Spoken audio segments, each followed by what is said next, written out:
everyone. How is everybody? It's 7 o'clock, guys. For those of you that don't know, that means it's time for my meds.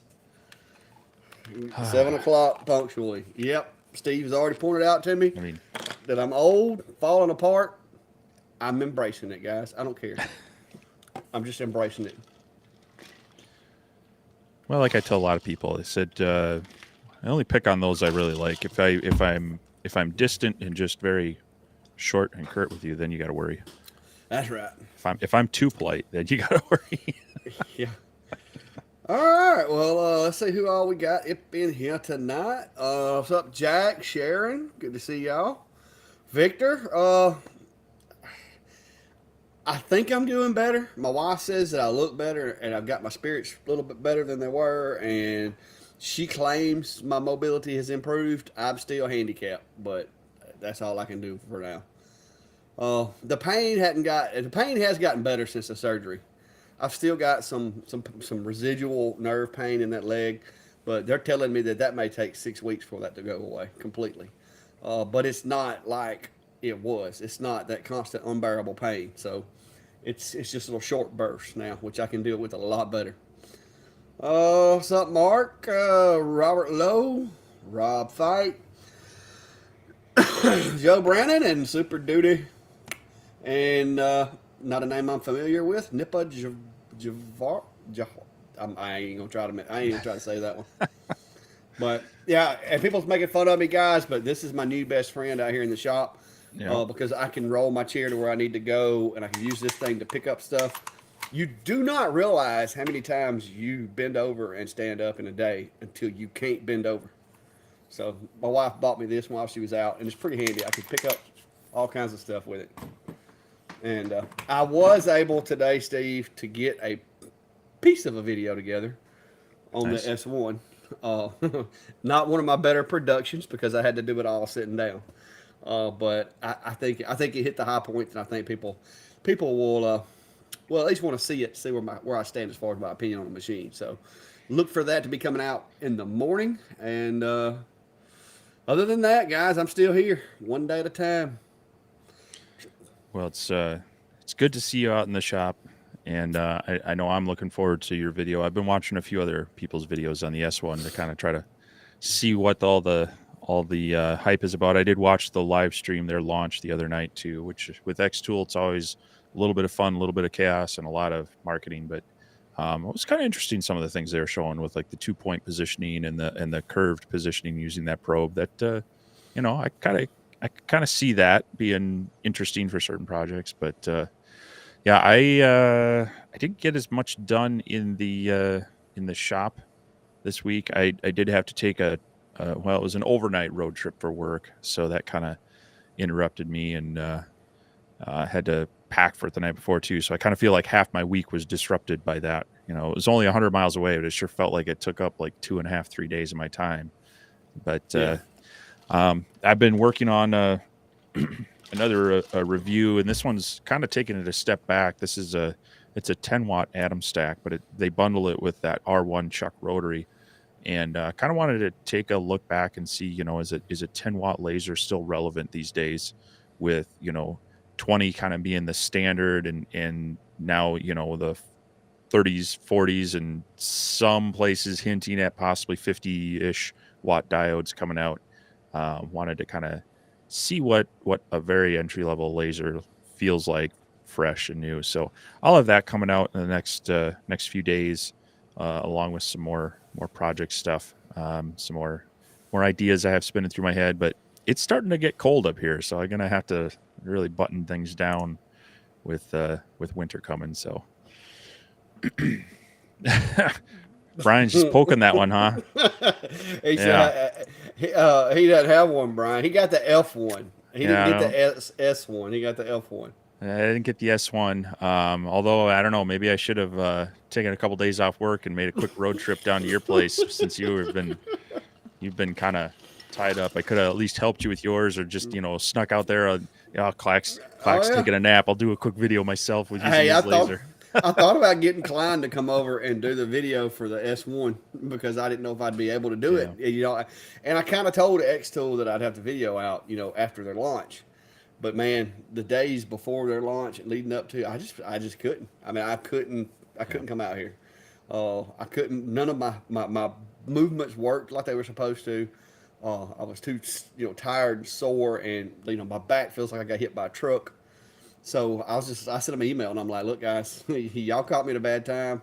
I'm gonna get it out when I can, but it may be a few days.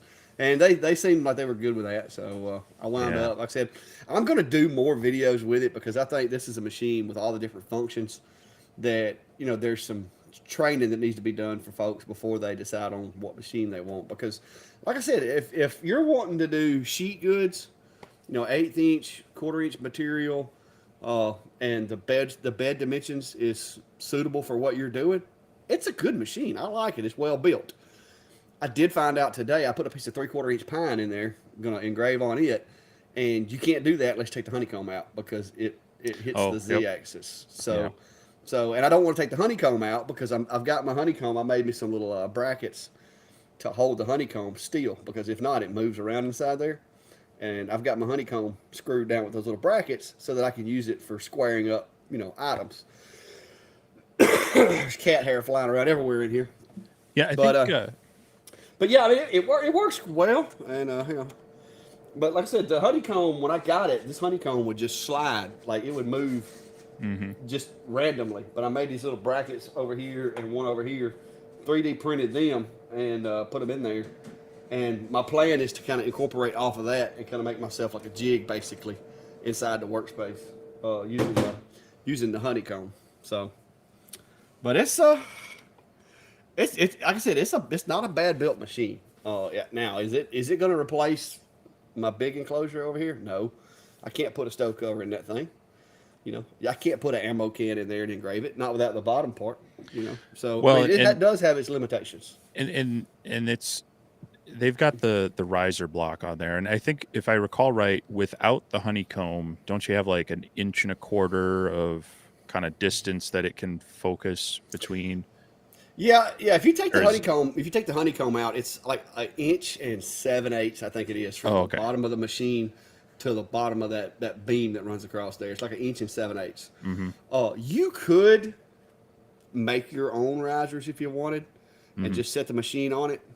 But there again, that's a lot of trouble. You bought a fully enclosed machine that you didn't have to build nothing for. Now you're building stuff for it. Well, yeah, So and they said they can't sell that riser in Europe because it takes away its class 1 rating.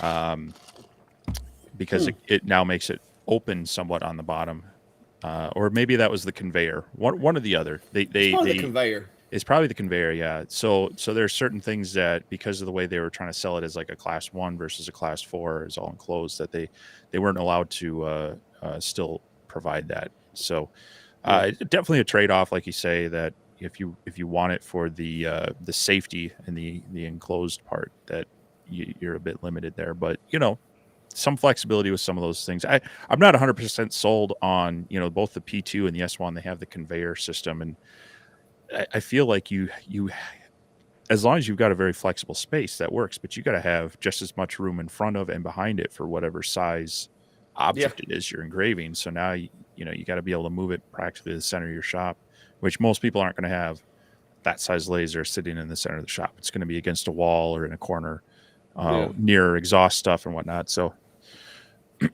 but Yeah, Brian, there is a riser kit that they sell. It's basically a bottom half of this thing, and there's some screws that hold the little crumb tray in place. You take those screws out, pop that crumb tray out, and you can all see all the way through it. And I'm assuming screws go back in to connect it to the base. I haven't seen the base, but that's what it looks like to me. Like I said, if you were in a pinch and you just wanted to take the crumb tray out, lift it up, and put blocks under it, you could, I guess, but then you're getting away from the whole fully enclosed thing, in my yeah. opinion. But as far as the electronics and the way it works and smoothness and all that, I mean, they did a jam up job. It is belt driven, but the belts are very meaty. I mean, these are like 1/2 inch wide instead of 1/4 inch wide belts that are in there. It does. The fan works well. as long as you're not using more than the provided hose to push your exhaust out. I had to run like a 20-foot exhaust hose over to the door because I don't have anywhere to put it. And when I did that, it was causing the fumes to kind of back up, and I was getting a little seepage out from under the front. So to remedy that, I added a 4-inch fan on the other end, pulling, and it's working great now. It actually has a little bit of positive pressure on the air inlets now, as opposed to having smoke coming out of them. So Yeah. if you're gonna ventilate it a long way, that one little fan, you're gonna need a secondary fan just to help Well, get it out of there. and unfortunately, you can't necessarily like remove that fan without causing errors on the machine, right? Um, Probably not. I wouldn't want to remove it, but like I said, I just put one at the other end of the hose right. to But kind of create some suction there. due to basically the fluid dynamics of the air, if you put too powerful a fan in front of it, it's going to be choked down because it can't move air any faster than that rear one can. So it's just it kind of it limits you. Yeah, is all I'm Yeah. saying. So if you've Yeah, got an like I existing said, it was system that enough. can It pull was it, enough of a boost. It was enough of a boost that it's working now. yeah, It was struggling, which I went from the 3-inch tube that comes with it to a 6-inch tube for 20 feet. So little bit of change in the volume of air going through there as well. But Sure. it got it to quit smoking me out in here, so that's good. Brian, no, I haven't put them on Etsy.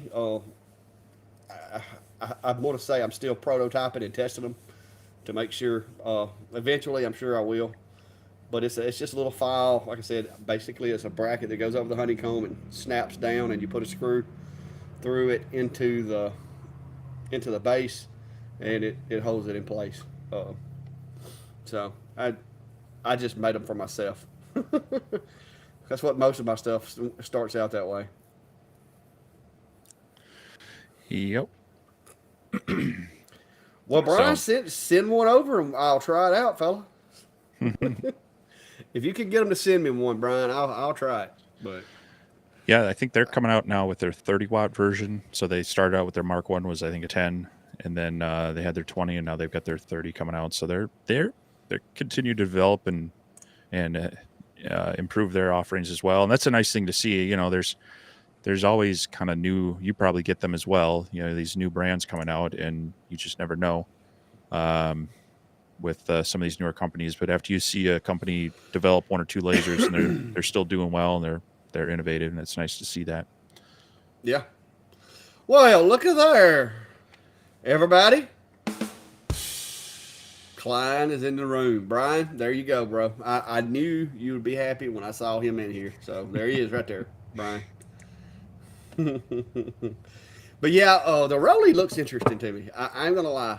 I think they are really pushing into trying to build a machine based on what the people that want the machine want more so than what's politically or safety wise or whatever. I think they're actually doing a good job of balancing user friendliness with safety features, Hmm. and they make a really cool looking machine too.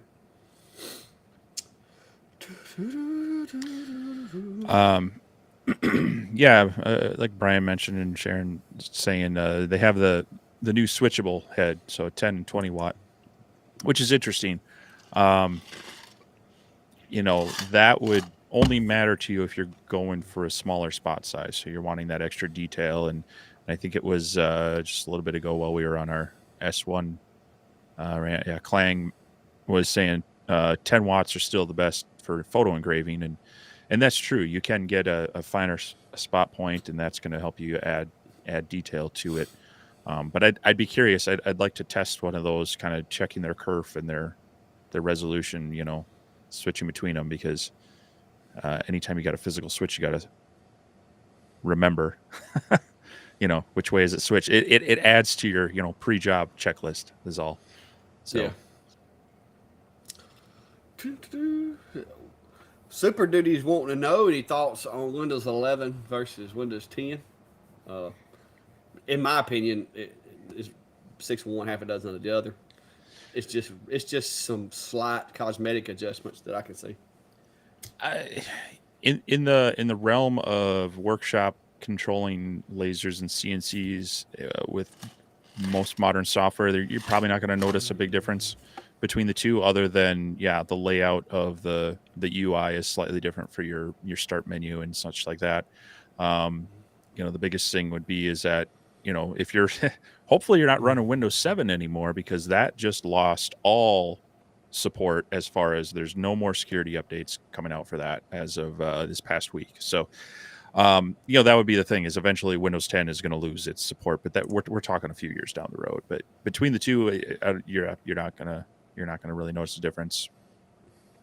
Yeah, I think this machine's running Windows 10 maybe, and my laptop in there runs Windows 11, and Hmm.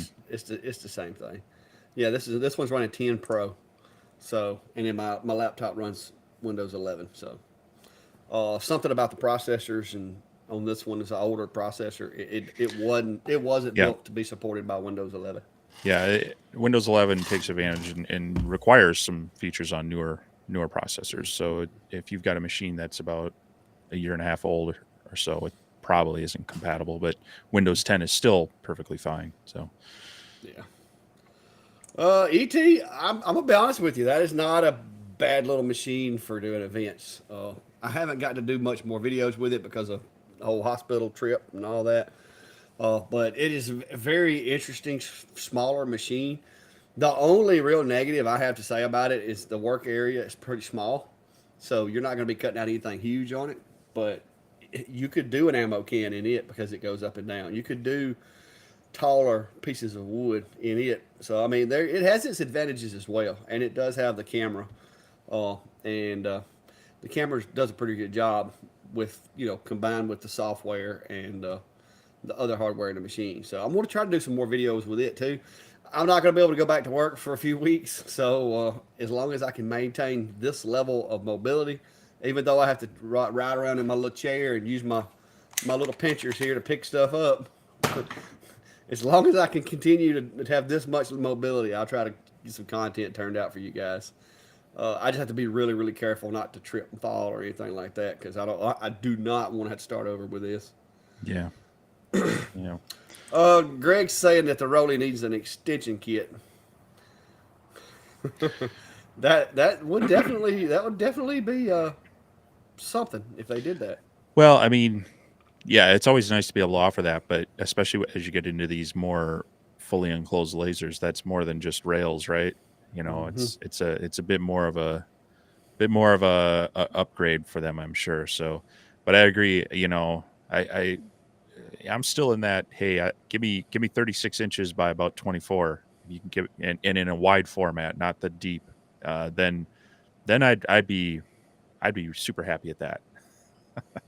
Yeah. So Bob, don't make me lie. I'd have to go look. It's like 16 inches by 26 inches, I think it is. For the X Tool the S1. S1. Yeah, but now I will tell you, you cannot cut over 3/4 of an inch material with the honeycomb in there because it'll hit. So I'm sure you can cut thicker, but realistically speaking, I don't plan on cutting anything bigger than uh, half inch most of the time anyway. So Let's the see the what it the quick read on the says. website is the bed is 23, almost 24 by 15, but the working area is 19.6 by 12.5. Okay, so And 20 by 12. uh, was there a difference? Maybe I'm thinking of everyone. Was there a difference with? Yeah, Brian just posted it. The 20-watt module gains you just a little extra in Yeah. the width. So Yeah, it's not like I said. It's not a bad machine, but just like a lot of the other ones, it fits a unique purpose, and it fits that unique purpose really well. Uh, but I have no doubts that this thing it'll melt through 3/4 inch pine and all that. And I may try to do some thickness cutting, but I really don't want to do it without the honeycomb in there, and I can't fit the honeycomb and a piece of 3/4 inch material in the machine, so kind of stuck on that. Da, da, da. Walter Van Ord yeah. would like to know which software would you use if you had a laser and a Miller 3D printer, Fusion 360. I have to pay. Do you have suggestions? Well, they're all generally going to need separate software. And there's the development software for creating the files, and then there's the actual control software in some cases. When you're talking uh, now, Lightburn for lasers is pretty much standard, and unless you have some specific lasers that are either partially or not compatible with it, you might have to work with their own software. But Lightburn is for 90% of the lasers out there is going to be kind of your go-to, which you could do 99% of your design work in there. There might be a couple things that it's going to, or you may be used to CAD or something yourself. As far as if you're getting into CNC router, that kind of opens it up a little bit as to what's your budget and what's the size of the device. Some of those things now, VCarve is and VCarve Pro, depending on size of your machine, are very nice, but it's three something for the desktop size on up to about $700 for that. But it's you buy it, it's yours perpetual. You get like I think a one full version update from that before you have to pay anything after that.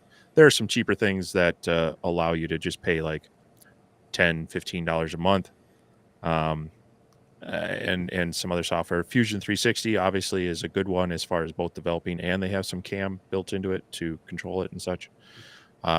Depending on how you're using that, it can be free on up to expensive. But then 3D printer, a lot of people get by with just the free software. You can use Cura is okay, and it's free and usually has profiles for most printers. Otherwise, you can also get the Prusa slicer that works with a lot of them.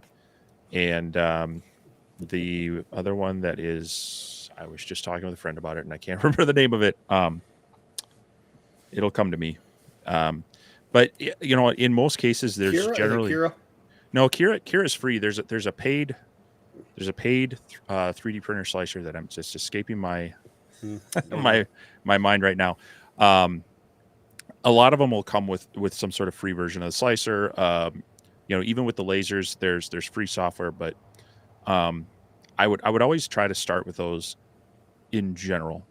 Simplify 3D is that one. Thanks, Mark.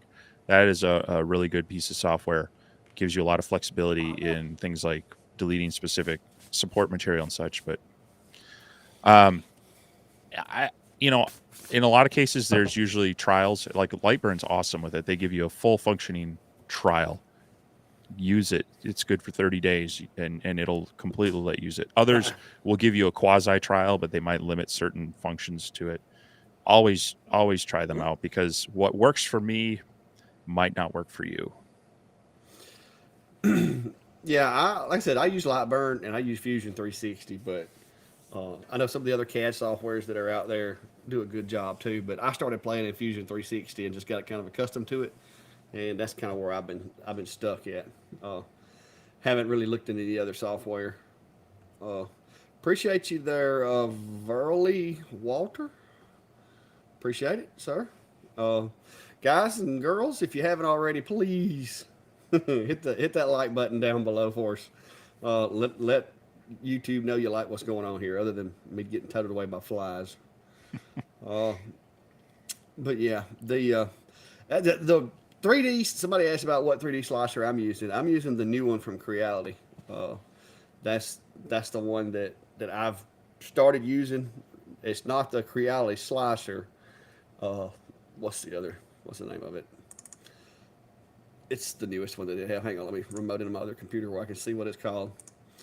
I do my slicing on this other computer in here in the house. But it's made by Creality. It's actually was the one that they released with the KR1. And since I got the Sonic pad, Creality Print is the name of it. It's just the generic slicer that comes with the K1, and if you get the Sonic pad, it's also got support in there and profiles in there for the Sonic pad as well.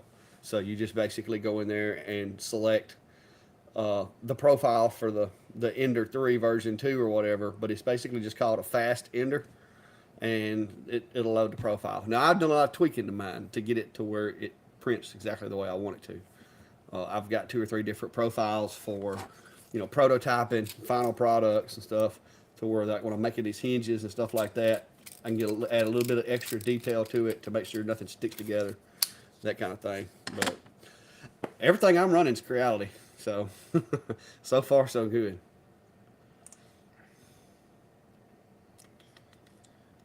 Let's see. This is a little relevant to some things you and I have been talking about. Grandpa LBM's asking, buy Amazon cutting sheets or just buy a big sheet of wood and cut it myself. Um, it depends on what you have available in your local area, um, and what tools you might happen to have to break that material down. Generally, buying a larger sheet of material is going to be less expensive because you're not paying for them to process it for you. But then it also depends on what quality you can find locally. I've got here in town, we've got, of course, Menards in the Midwest, and they've got a decent selection of construction materials. But as you get into more, what I would say, is cabinet grade or quality plywood, it starts dropping off. And then we have a Home Depot, but even Home Depots across, mine compared to one 80 miles away can be completely different in what they stock. And so, I've tried some of the 1/4 inch stuff that they have, and it's a little hit or miss. So then, you can look to see if you have any more like actual lumber dealers in your area, hardwood dealers, or specialty places that can order in some better stuff. Again, if you can get it from them, you can usually cut it down and get it cheaper. But um, Home Depot does offer more of a craft plywood. They're in like a 10 pack, and depending on where you're at, um, it can be anywhere from $35 to $45 for that bundle. It's not the cheapest way to get it, but it already comes in. I think they're 19 by 12 sheets or something like that. So it's already processed down somewhat. So that might be an option for you if you don't have those locally. And then there's also places like, what is it, Ooch Hardwoods and Woodworker Source that offer like Baltic birch in smaller sheets shipped to you. But if you have a dealer local to you that has sheets that you can try out and test, I would go that route first because it's going to be cheaper. Oh yeah. Oh, Brian, I hate that, man. Yeah, they started that sale with the HRP20. They've got that. They're giving that thing away. Basically, I tell people all the time. Right now, if you're wanting to get into them, that's a really good deal because you can get it with the extensions and everything. Yeah. Yeah, they've So, got the deal on that, as well as I think you can get the P10 maybe with the rotary and the extensions for the same price. So if you want to get their 10 watt, get those options, and that's a nice rotary. So it is a heck yeah. really good deal. Had enough. If you once you run through the camera calibration, Lightburn will automatically orient the camera view appropriately. Once you completed the lens calibration and the workspace calibration, it should rotate it for you. Well, they'll fix the overlay view, but not the live view. That Oh, stays rotated, I believe. yeah. Well, yeah, the live view may not, but I know it'll fix the other. But you see, the simplest thing is just be to rotate the camera. Except you can't on the Comgrow one without like popping it out and making a new mount for it. Yeah, that's true. But that's the nice thing on the that Atom Stack Maker one is it's on a ball head. You can just swivel the camera, but that anytime you add flexibility, it makes it easier for it to Mm-hmm. get out of alignment as well. So Yeah. it's a give and take. But yeah, Grandpa, I do a lot of my stuff is from just sheet goods from the hardware store that I break down. You can actually get some 2 by 4 foot sheets and stuff like that, of the smaller hobby materials. But it's going to depend, like Steve said, what's available at your, in your area as to what you're going to be able to find. And and sometimes you get sticker shock on higher quality plywood, but really test out the stuff. If you find an inexpensive, like sometimes it's underlayment plywood or Luan, and in some cases it's a great quality and it works well. But if you're finding you're getting a lot of areas where it's failing to cut through, and you start wasting sheets of plywood, now you've already bumped yourself up in time and material costs to what the nicer stuff might cost for you. So Yeah. If that matters to you, in a production environment or just overall cost, it's sometimes worth paying a little bit more for a more consistent product. What's up, Minnesota Maker? How are you there, fella? Well, guys, don't forget about the Facebook page. I know most everybody in here is probably already a member, but we do have our Facebook page, Laser Engraver Community page. Uh, Tips, useful information, and just showing off your work, all in one place. And we try to police the bots and so forth, and keep all the riffraff out of there. So, if that's something that you're interested in, go over to Facebook and check out the page and hit that little join button. Make sure you answer the questions though, and the reason the questions are there is to keep robots out. It's not to make it hard on you guys. The robots don't know how to answer those questions, so it keeps them from being able to apply. Yeah. So it's a matter of time before the robots get smart enough that won't work though. Well, I was listening to something where they said I think it was maybe Facebook or another one of the big tech companies had to turn off a couple of bots who had started to talk to themselves in their own language that they didn't understand. So they just had to, disable these AI bots and turn them off. So let's just let's enjoy our shop robots with some of their with some of the fewer features before they get too smart on us. Yeah.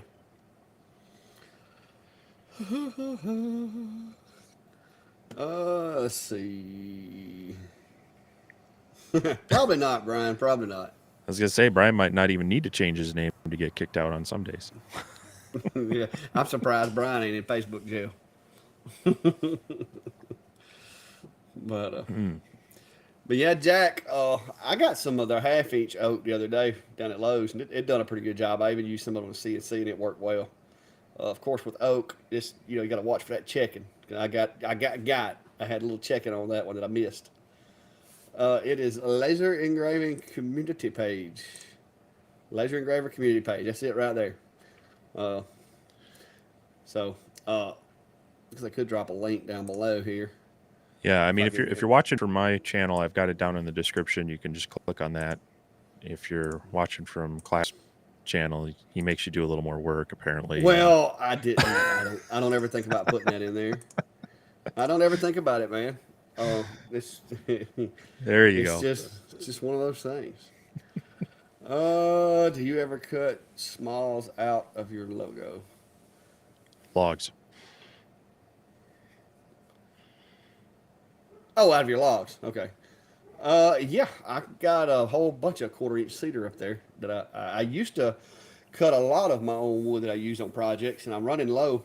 Still got a pretty good stack over there, but cedar especially, I like to cut it 1/4-inch thick. I did a thing for a lady the other day on 1/4-inch cedar because it burns really nice. It's easy to manipulate, and I just like it on the laser.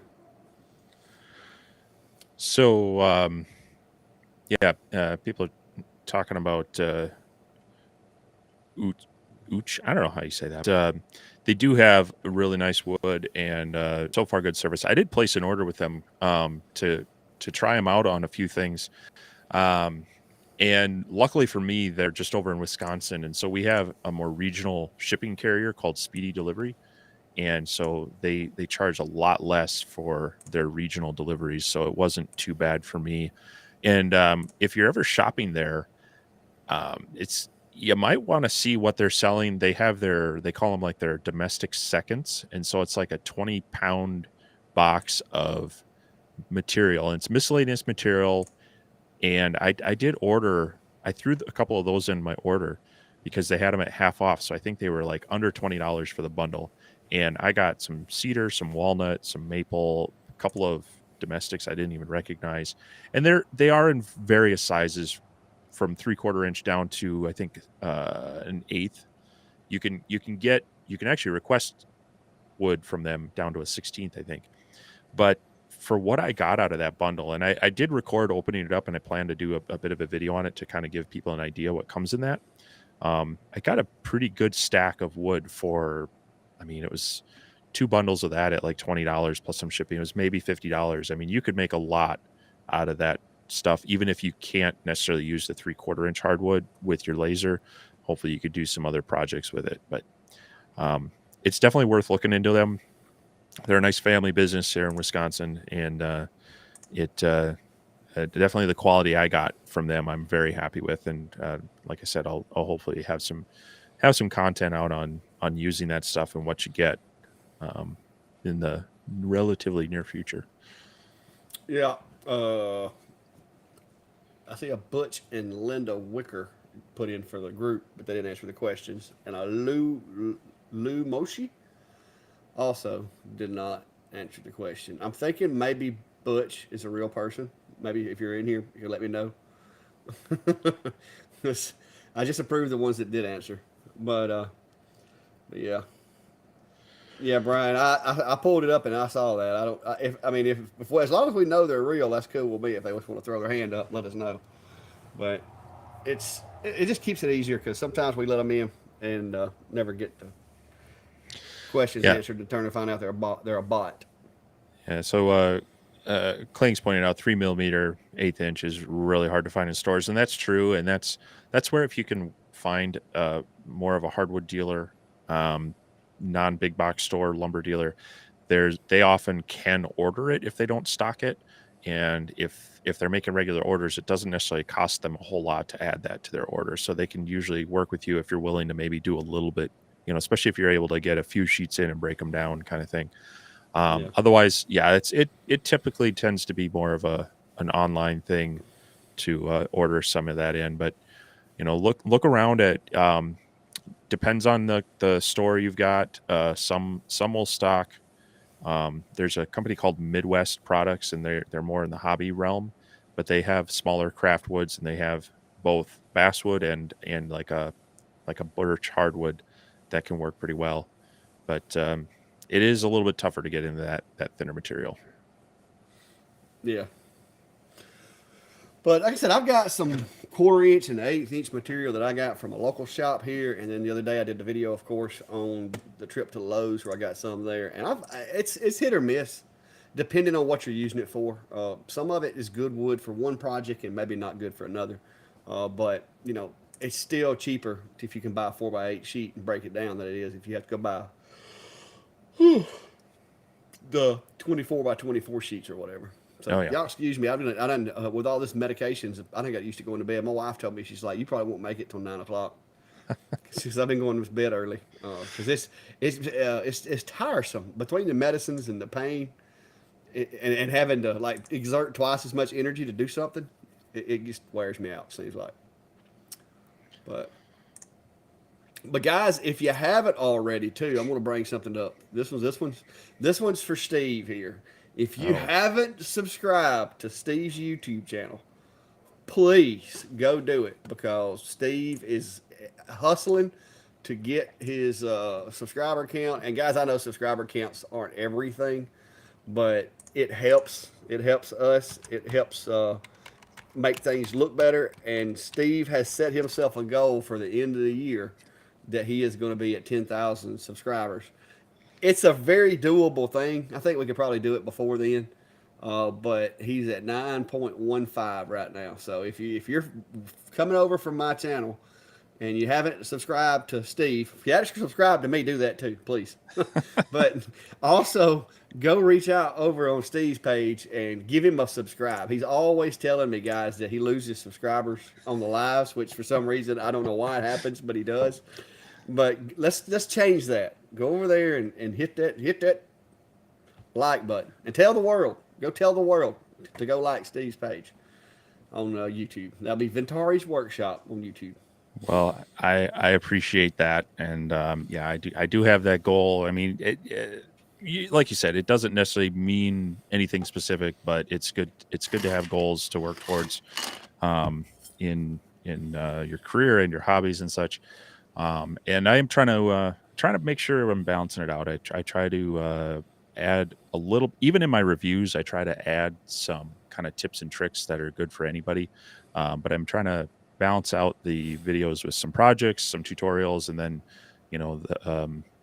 try to spread out the review type things. But like we've talked about, sometimes the you know, we even as much as we try to say, oh, I'm only taking the unique stuff, it seems like they come in waves. You get a little inundated with them, but Yeah. appreciate that. And yeah, I hope to. I've got a lot of things spinning around in my head. Actually, a friend of mine just dropped off.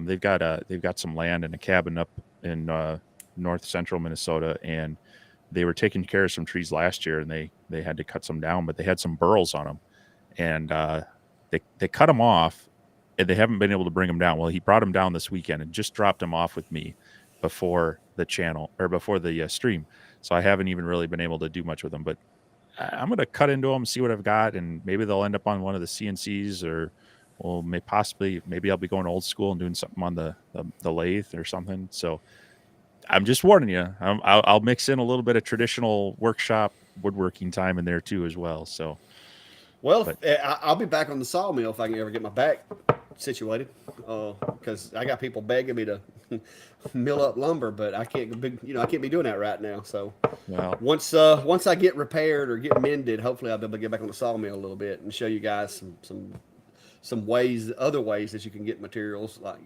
going to your local sawmill areas or whatever. But yeah, we'll just have to wait and see how my recovery goes. hopefully you get out on that thing before I'm able to come back down there. But I'm gonna see if I can make my spring trip again around the same event, and maybe spend a little extra time at your place this time. But I might even if that doesn't work, I might have to just coordinate a different time with you, and definitely swing down there. Yeah. We'll give that sawmill a workout for, well, it'll be giving me a workout, but we'll dust off the sawdust and give myself a workout on your sawmill next time I'm down there. Oh yeah. Now, hopefully that will work out, and maybe by then I can have my little camper set up for you or something if I'm really lucky. That's probably going to be 2 years out, but you never know. I might get anxious. We keep threatening about getting a small teardrop that I can pull behind and such, but Brian, we would have to. I'm not saying you're not invited, Brian. We would have to kind of set something up somewhere, though. I don't know that we could all fit here in the shack. It's smaller than it looks on TV. But if he did come down like that, I mean, we could technically, especially for the folks that are in the general area, we could try to set up a, hey, we're going to go out to eat or something. Brandy says you better bring Carla. She's going to need some company. Well, yeah, no. Hopefully we could time it around. Especially if I'm not. Carla's come with me to model airplane events before, and she's enjoyed them. But I think if I planned it around not going to that event, she would be more inclined to come with as well. So yeah, maybe we can make it a fun trip together, and you can take her around. She loves photography, so Brandy, you'll need to take her to all the cool spots to get photos of things. So.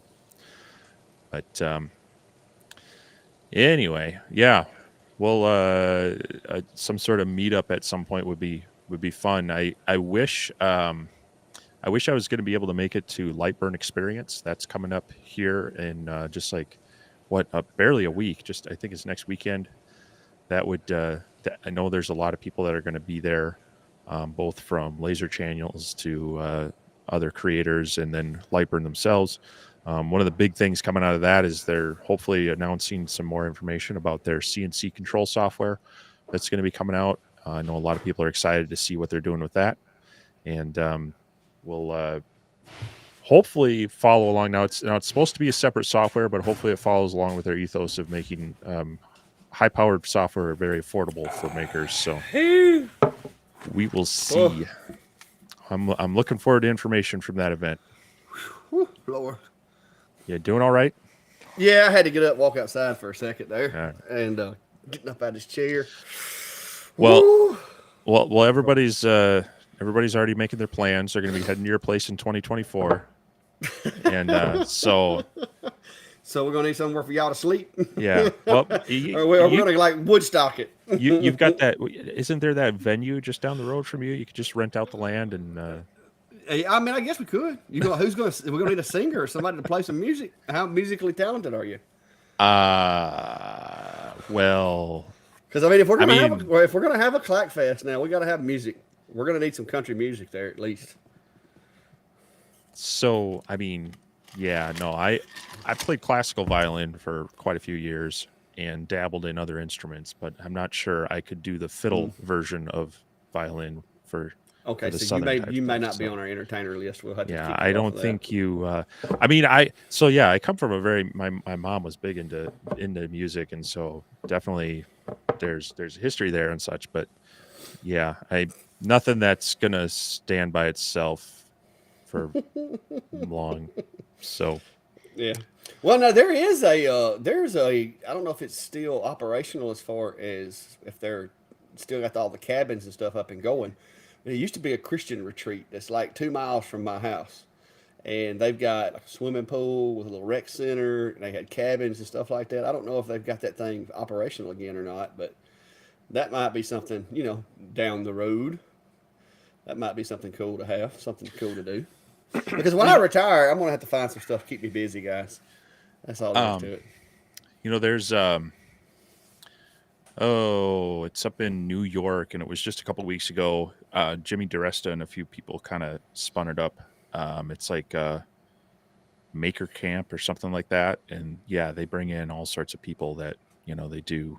They're more. Yeah. It's more traditional craft type stuff. But it was kind of like just a like a campground site that they take over, and they've got sawmills and wood lathes and Yeah. pretty much anything that they can run out there. But yeah, no, it would be kind of fun to have. See, that's where the woodworking show was really cool, and I had great feedback from people there. I just I was talking so much I didn't get as much time to run the X-Tool D1, and I also didn't want to annoy people too much with smoke. Um, Even though I had the filters and they would have done a pretty good job, but I would love to be at an event like that where I could actually be working on more projects while also chatting with people to just kind of show them a little bit more. But Super Digi said we're going to have room turn around a fifth wheel. oof, He's bringing his house on wheels. I want to see that thing. So one day we're going to have to get together because he's got a shop built in the back of this thing, and he's my inspiration. well, I know it, I can't afford the truck to pull a camper like that with right now, but yeah, maybe one day, maybe one day. just get one of those toy hauler fifth wheels and turn that garage into your shop. So Yeah, yeah, Maker but Camp, the Catskills area. That's the one I'm talking about. So yeah. that Well, when me and Brandy finally get to where we're retiring, we're gonna do some traveling, and I'll have to we'll call it the Clack tour or whatever. I'll have to let y'all know where we're gonna be on what dates, and I can meet everybody. Like we could we could set up a spot in each state as we go through, and just meet folks and say hey. That would actually be fun. It's gonna take a lot of time.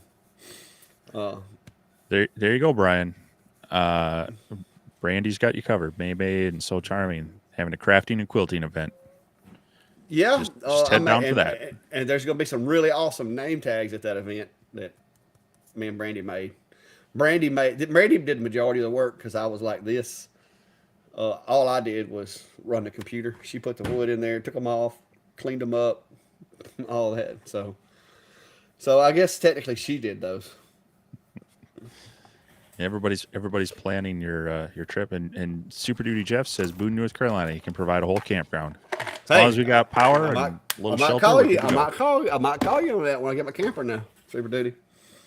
'Cause that's some pretty good country up there in Boone. That's right. See, everybody's gonna have a good name picked out for me by the time we get around to doing it, I'm sure. But yeah, it would be cool to be able to do something like that. And like I said, as I retire and go more into full time this, I think that's going to become a possibility. But I got to get my time in first. Much as I would kind of love to be able to just stay home now that I've been home for 3 weeks, but who knows? Well, Super Duty, I might hit you up on that one of these days.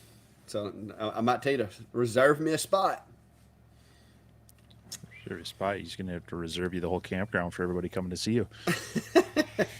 Nah, they probably won't be but 3 or 4. Yeah, Brian, May has her events at a local 2-year college, and I had actually thought about uh, maybe trying to partner with her on some stuff, and maybe come in and teach a class or whatever with her after I get to where I'm not working all the time. But a lot of the ladies that watch May's channel, either they themselves watch my videos or their husbands like to watch my videos. So that's pretty cool because you get to meet those folks, and they're like, yeah, my husband loves your videos. This is a machine we have, and it's pretty neat. And sometimes you meet people that have a laser that ain't never heard of me, and I'm like, oh, Brandy's like, what? Everybody have to know you? I'm like, but you can't Google something to doing with a diode laser and not see one of my videos. It's just hard for me to believe. Yeah. But yeah. Well, I was surprised the number of people at the show this past weekend that they're like, oh yeah, I watched your videos and such, and so it was great to see that and hear that. But yeah, I mean, even pre-show, I had like the guys from Woodcraft are like, hey, I wanted to chat with you a little bit about laser stuff too. And I was like, oh, sure. Yeah. Yeah, Chicago Bob. You can ask my wife. My taste in music it ranges from Colt Ford to Hank Williams to George Jones to Willie Nelson to Waylon Jennings to Jason Aldean. I mean, I'm all over the place. If it sounds good, it's got a nice beat to it, I'm listening to it. Oh, but some of the music that I listen to, she's like, "That's not country music. That's rap." I'm like, "No, it's country swagger rap." But I mean, but it's still it's a feeling. Is all I can tell you. My selection in music is not based on what they call genre. It's does it have a good beat and does it get me tapping my toes? She But really get on you when you turn on that Taylor Swift too. I don't really listen to a whole lot of Taylor Swift. I mean, I did have like the top score on Britney Spears song back on the PlayStation 4, and we had that little Sing Star game or whatever. I had the high score on Britney Spears, which was kind of scary, but I pulled it off. Here we go. Steve, Yeah. so Well, you didn't have a VIP entrance or nothing? well, I that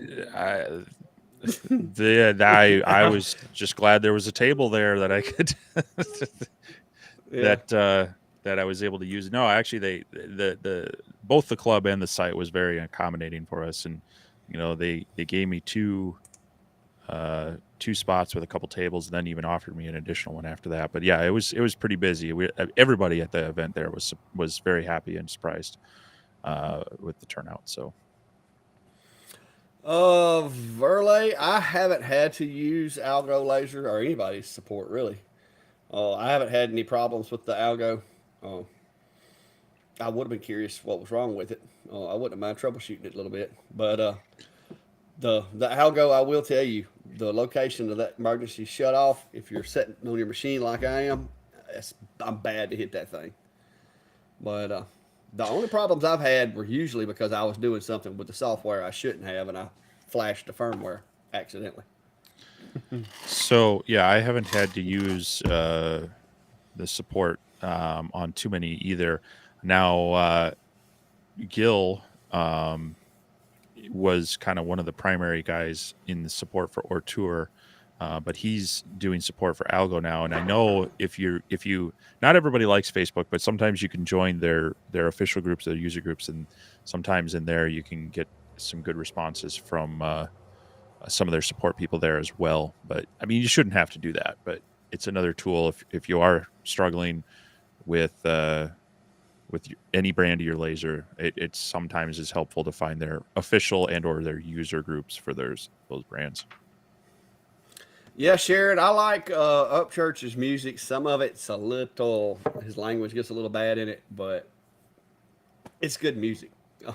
Some of the songs that he makes that they edit them safe for radio, those are pretty cool to be able to watch. But some of them get a little harsh if you got your wife and kids in the car with you.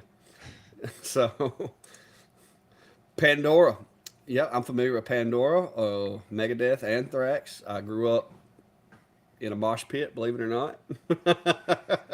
Back in the day, back when everything I wore was black. Uh, let's see, Insane Clown Posse. Let's see, who else was there? Oh, Kurt Cobain. Let's don't forget the night that we all cried when Kurt from Nirvana wound up biting the dirt. It was a sad, sad day in the '90s. But yeah, like I said, I run the gantry on all kinds of music. Y'all don't even want to get me started. All right. Well, here's one for you. Since you've got the experience, where do you think the 40 watt S1 falls in all of the desktop lasers out there? Now, I don't have any firsthand knowledge other than the We Create and this one are the only two, fully contained machines that I've had a chance to run into. Uh, but I will say, knowing X-Tool's history as far as how their equipment holds up, because I've still got both my D1 and my D1 Pro running, I think that this machine is going to have good longevity compared to most machines. Xtool usually does some pretty innovative things in software on the back end after a machine's rolled out. I think there may be still some changes coming for this one. Uh, the pen system, it's having to grow on me. It is very useful, and I can see why they would argue that it's actually better than a camera. But I'm spoiled. I like to be able to see my workpiece. So I know that there's a bunch of other companies that have made similar. Didn't you say that it wasn't Modport, but what was the other company to come out with the latest one? Was it Thunder? The for what? Thunderbolt. Didn't somebody else come out with a desktop diode that normally makes CO2? Oh, Ohmtech has a diode. I haven't looked into it as much. Yeah. I don't remember if Thunder Laser has a diode or not. They have it's a desktop CO2. Yeah. And yeah, it's called the Bolt. But it's going to be bigger than that S1 for sure. It's kind of like you could put it on a desktop, but it's still in and of itself. It's a pretty beefy machine. So Yeah.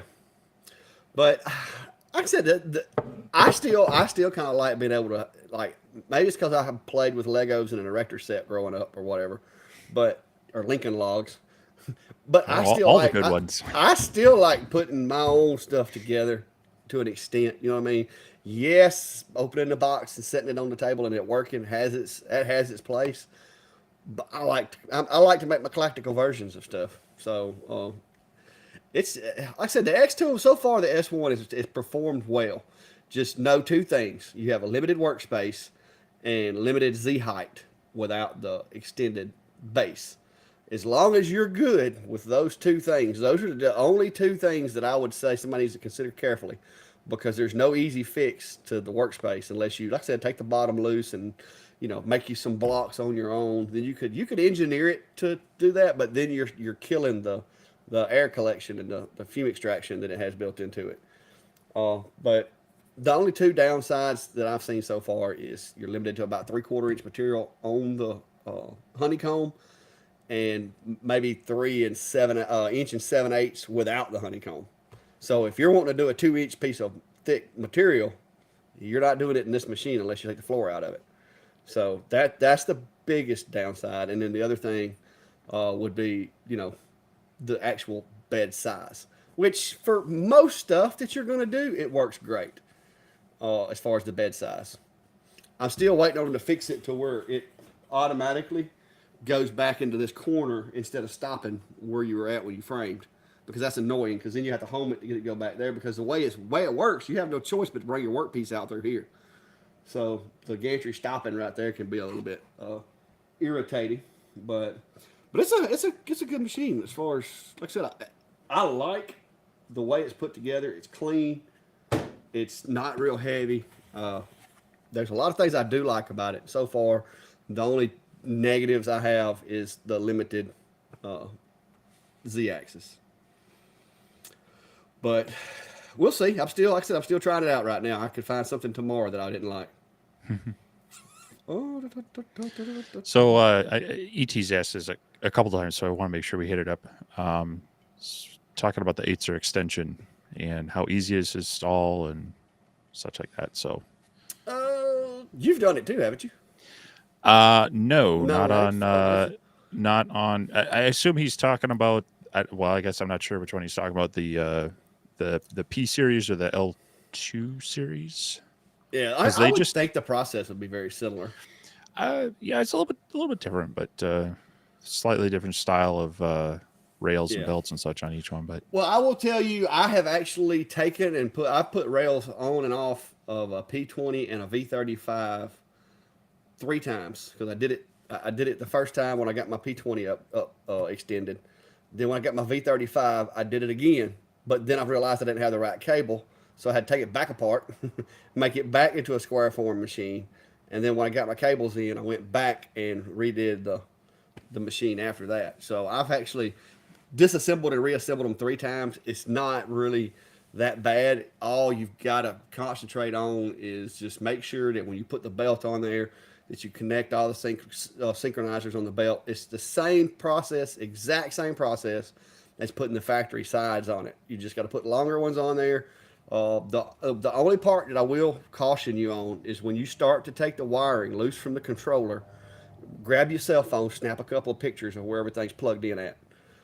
Before you disconnect everything, make sure that every plug on that board is visible in your photo, and you can redetermine where it needs to go before you go back with it. Because that's the only part that would have scared me had I not took a picture. Because by the time I went to put it back together, I realized I was like, well, there's two ports that are marked the same thing. Where was mine plugged in at? And so I looked at my photo and referenced it, and I put it back together no problem. That would be the only big thing that I would say. Take your time, go ahead and snap some photos, more than one if needed. yeah, I do that most any time I'm taking something apart, and so I did the same thing when I did the Atom Stack upgrade. Although they do provide a pretty good diagram in their manual, and then they label their wires pretty well, both on the board and on the ends. So it wasn't too bad of an issue. But yeah, just to make sure, I always try to, before I start, snap that photo. Yeah, yeah, Brent. I'm not the greatest at it, but I don't know what size adapter you need, but I may already have one made. I've made a couple of them. Um, So, as far as Brilliance marking spray, yes, I've actually been using it recently, and as a matter of fact, in my next video with this 10-watt Atom Stack X7 and the rotary, I use it on both some glass and some stainless steel. So it definitely works even with a 10-watt diode on stainless steel. So um, it's less expensive than Cermark, and so I would say go ahead and use it. Yeah, Brian, the latest extension kits that they're shipping out come with both cables, the 4 pin and the 5 pin cables. The extension that I had was my original P20 extension that I bought before the V35 was even a thing, and so I went into my box that the extension came out of, and there was no other cable. But when I ordered my new set for the V35, it came with both the 4 pin and 5 pin cable. So you should be fine if it's a newer extension kit that you're ordering. It'll come with both. Just make sure which one you require. The new V35 should take the 5 pin. The P20 took a 4 pin. Jim, they didn't build it very jig friendly necessarily, but I've got a way that I'm fixing to make it work. Let's put it that way. I just want to say I agree with Klein. The '90s were a good time. Yeah, hey, that was the good old days. That was back before like bills and stuff, wasn't it? Yeah. So I have about 6 people on staff that I manage, and the youngest one that I hired this past year was actually born after I had started working at the college. So he's a 2000s baby, and so we always joke around. He's like, "Well, back in the 1900s, this is how we did it." So 2.25 inner diameter on the planer. I don't want to shop back. 2. I have to look. I've got a shop back reducer. You have to email me, Brent, so that I can remember it. I will forget if you don't email me. Because when I get through here, I'm probably going in there going to bed. But email me if I'm sitting around goofing off one day. I might throw it together. So Mark's asking which will work better for doing inlay projects, diode or CO2, and why, or is either going to give equivalent results just faster with CO2. So this is going to be one of those. It depends. It's going to depend on how detailed and fine your inlay is, but also your CO2 beam is going to be more circular, and your diodes are going to possibly be rectangular or at least square. And when they get rectangular, that's going to be a real pain when trying to get a very exact inlay, in the fact that your kerf is not going to be consistent in both axes. So if you're going to go for a really, really tight inlay, the CO2 may be better, because even though it has a wider beam, as long as you don't have super tight joint or points and such, more of like if it had to go into a V area, that's where you might run into that issue. It's going to have a more rounded kerf that's going to be consistent in both your X and Y. That being said, inlays are best with a CNC router and a V-bit. So, but really, either one's going to work, and you can do some really awesome inlay work with a diode. You just need to kind of keep in mind, do a little playing with your kerf to try to get that as tight as you can be, and also understand that the kerf offset might be different for a softer wood and a harder wood, just to the extra burning. So, Yep. Jim, I pretty much stick with Cermark. There are other sprays, but I stick with Cermark because that's what I've gotten to where I can use it and do a pretty good job with it. So yeah, I was playing with it on glass today with that 10 watt, and I'm not sure the 10 watt has the power to really fuse it to the glass in a black. I was getting kind of more of a grayish frosted. Then this is the brilliance. I'm speaking to his question on the brilliance. Oh, okay. And so, but I haven't tried it with, I was using small glasses, and I wasn't wanting to do a whole lot of material testing on this one.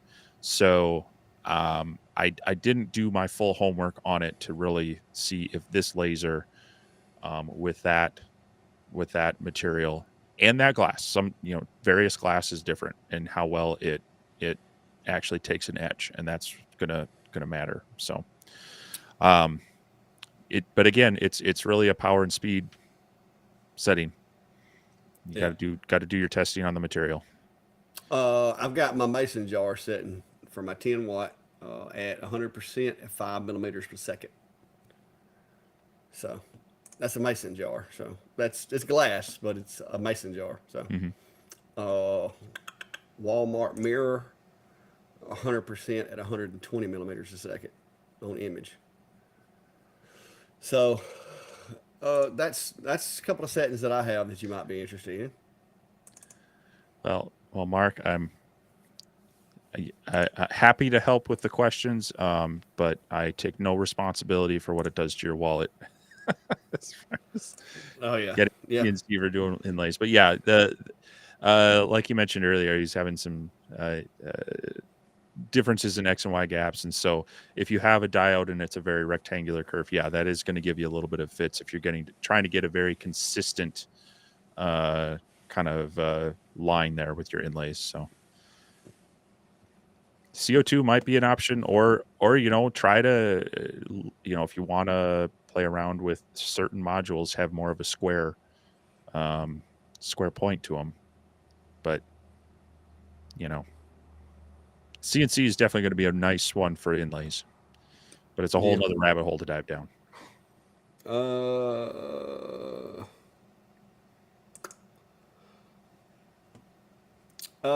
Yes, I've installed both the 12 volt version on my old Niji 3, and I installed the 24 volt version, which it wasn't the Niji's 24 volt, but I got a 24 volt relay over there on my Niji hanging on the wall, and I have one. Let me see if I can get a camera where you can see it. I have one inside my enclosure here which I used my little 3D printed. I used my little 3D printed bracket to hold. Oh, what is that?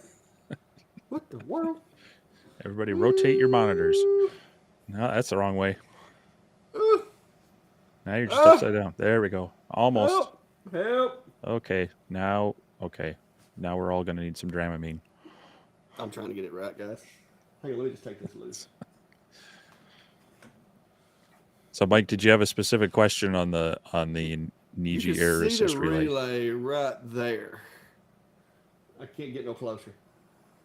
But yeah, I used. I could give you a link to the ones that I've been using. I used it on the Niji.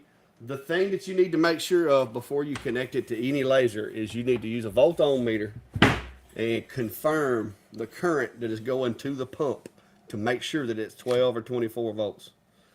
Oh, yeah, Chicago. But that's the biggest thing that I'll tell you. I've got an extra relay over there, and I can drop the links. They're separate ones depending on what the output of your machine is. You're going to want to make sure, like I said, just take up volt ohm meter and check the outputs. If the thing's pulling 12 volts, then you're going to need 12 volt. And if it's using 24, you're going to need a 24 volt. Most of the newer machines are now using 24 volt. Where in the world is my orders? There we go. 24 volt. All right, let me get it. But this is the relays that I've been using. It's the same exact one that shipped with the old Nijis for the most part. There you go, right there.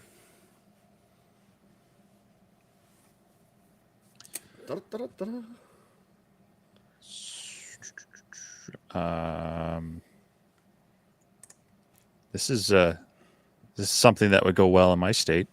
State of hockey up here. Gretsch just engraved his first hockey puck. Worked well, and that's awesome. Hopefully, that's something that's going to be good gifts or maybe business for you for some teams and such. As always, just make sure. A lot of hockey pucks are made out of I forget, it's like vulcanized rubber or something like that, and that's okay. But you just want to stay away from the cheap synthetic ones because you never know what's in some of those. Not a bad idea, Brian. I'll have to. I guess I could use the one that I don't have connected to something. I need to order me a spare one because I'm going through those things. I mounted the one for the Niji. I actually mounted it to the frame of the Niji. So when I decided I wanted to put the Algo laser on Shop Air instead of using their pump because it just felt like their pump was not doing a good job, I had to order another 24 volt. It's fairly simple.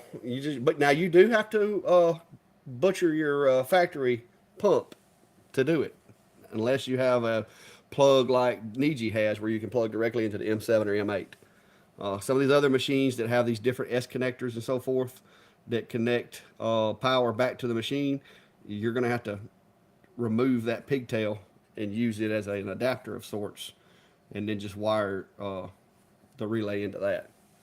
So that's the only thing. So as Steve says, it'll void your warranty on your air pump because you got to cut the pigtail off of it. It's easy enough to fix if you feel comfortable with electrical stuff, but you do have to cut that pigtail off and use it to make an adapter on some of the machines, such as the Longer and the Aesmer and Niji. Well, the Niji's easy; it's got a plug, and the So Mike's asking what activates the relay, and so you were kind of hitting on it there. You need to have a board that supports M7 or M8 control, which yes. Lightburn can then address as basically an on-off, and then that sends a 12 or 24 volt signal to the relay to go into its on or off state. So you need to make sure that your board supports it. So a lot of the newer ones are coming with that. Some of the older ones occasionally have that, but not used. But as like he said, as long as you can tap into that lead coming off of there, Niji makes it really easy because it's right there, but some others you can get into the board as well and make an adapter, or you just I'm comfortable doing wiring on things like that, so I'll usually just add like a JST connector in line that I can swap between the original one and then my adapted one or something like that. And Yeah, I ordered a whole pack of those, the M8, M7 relays, the male and female.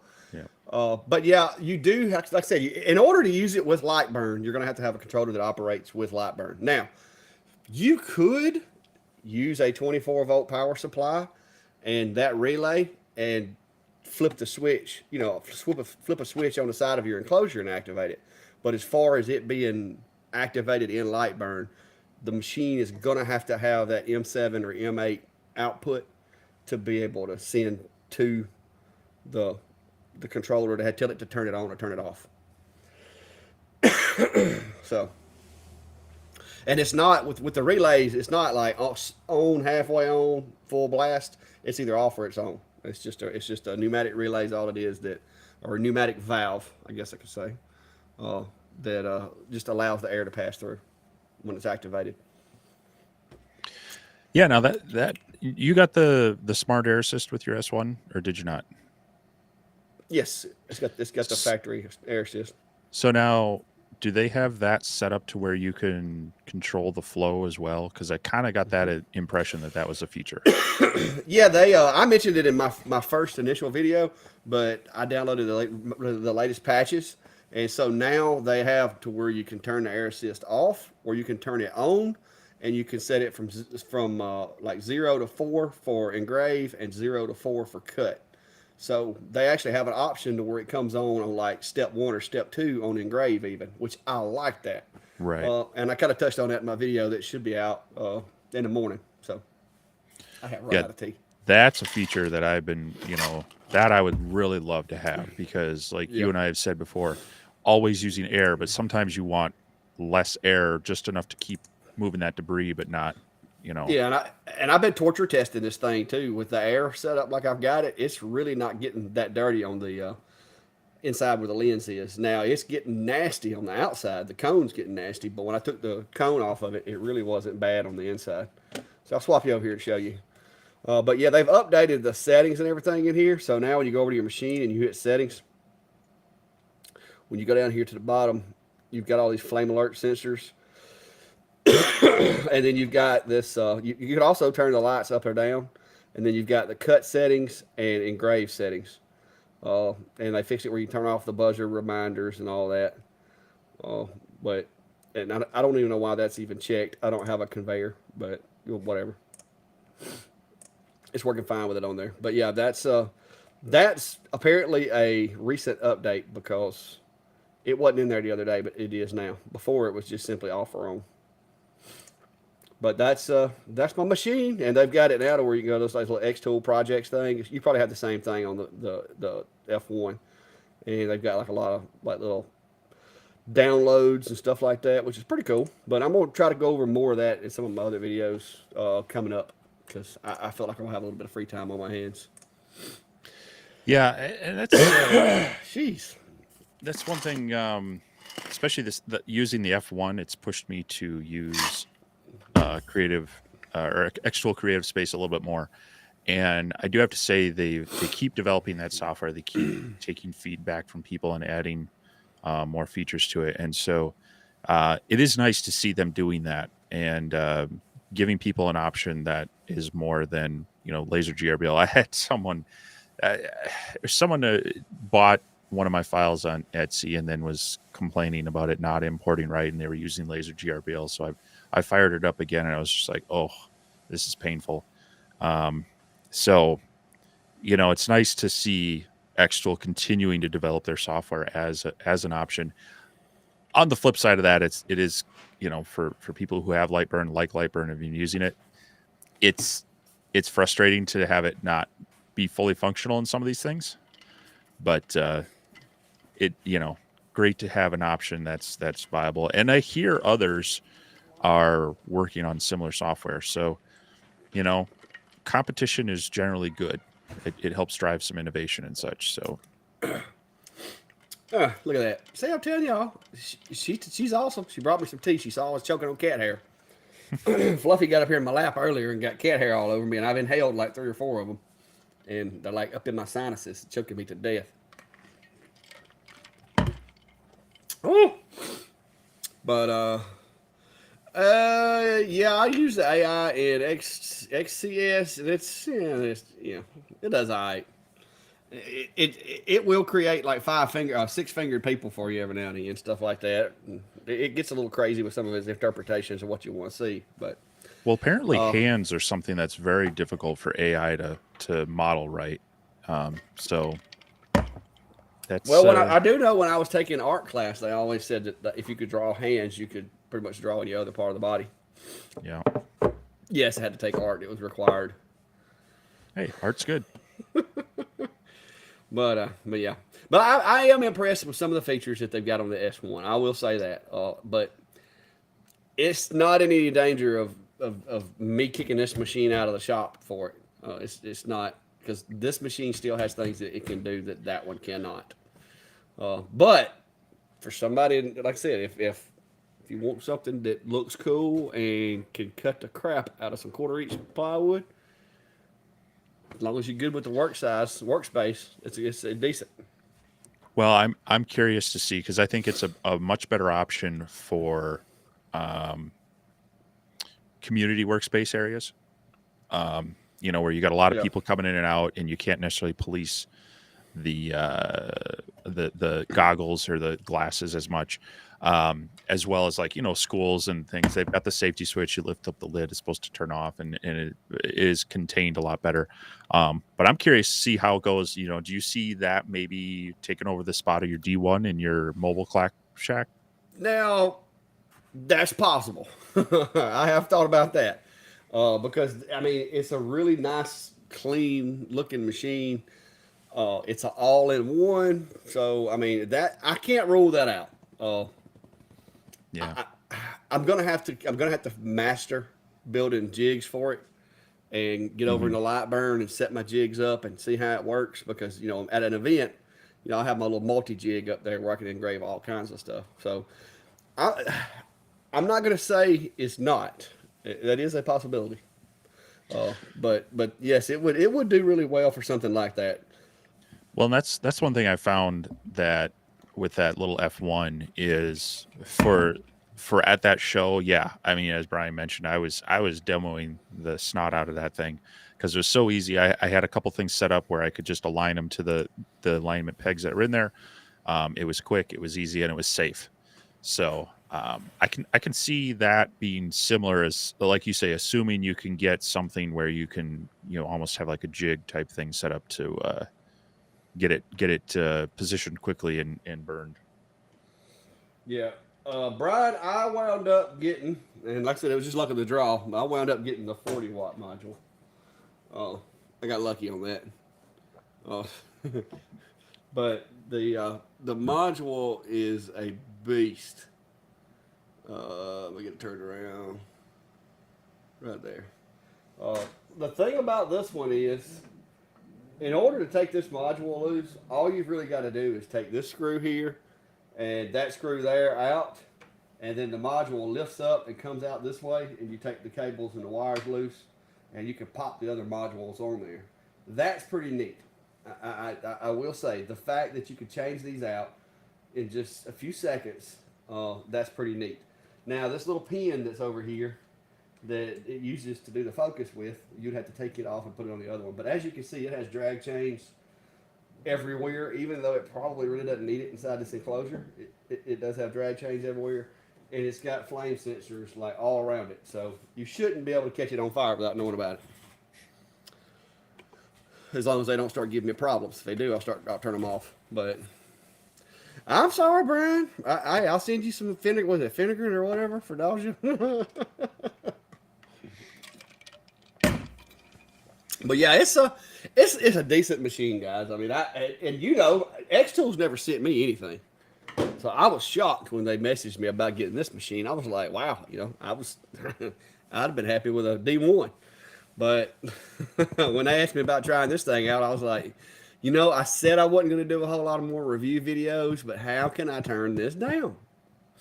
So But yeah, but it's so far it's worked really well.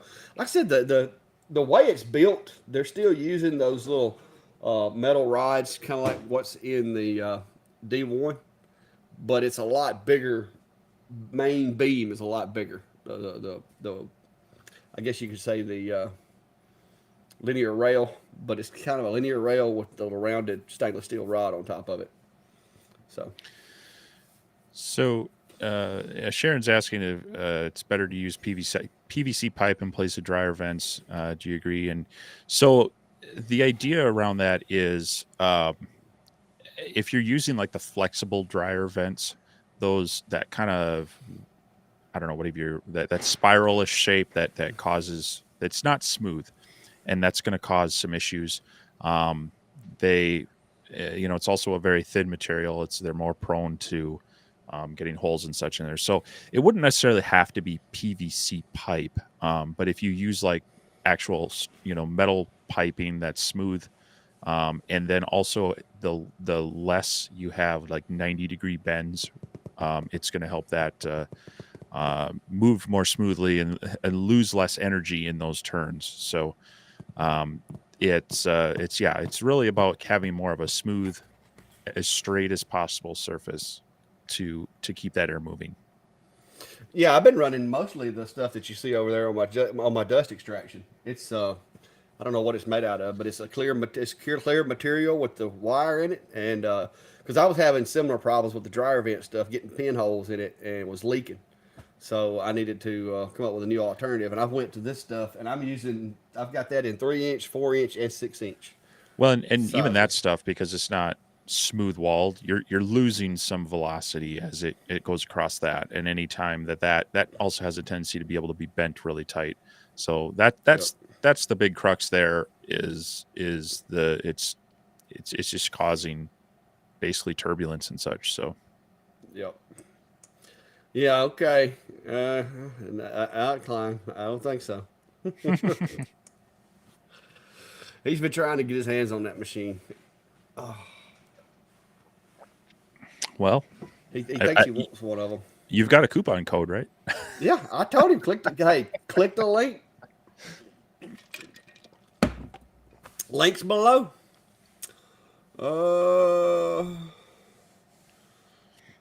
Hang on.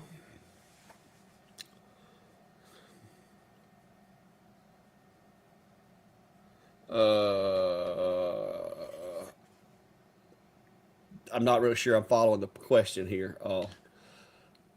The way that I got it from my big machine, my enclosure Zilla, the way it's drew up is how you need it for to have the lift table in there. Oh, and it's actually got a V35 in it now, but it fits the P20 or the V35. But the way the plans are drew up, there should be a cutout in that plan. That's where the lift table comes up from the bottom, from the floor. So. Nope. Did I unclick you? I got it.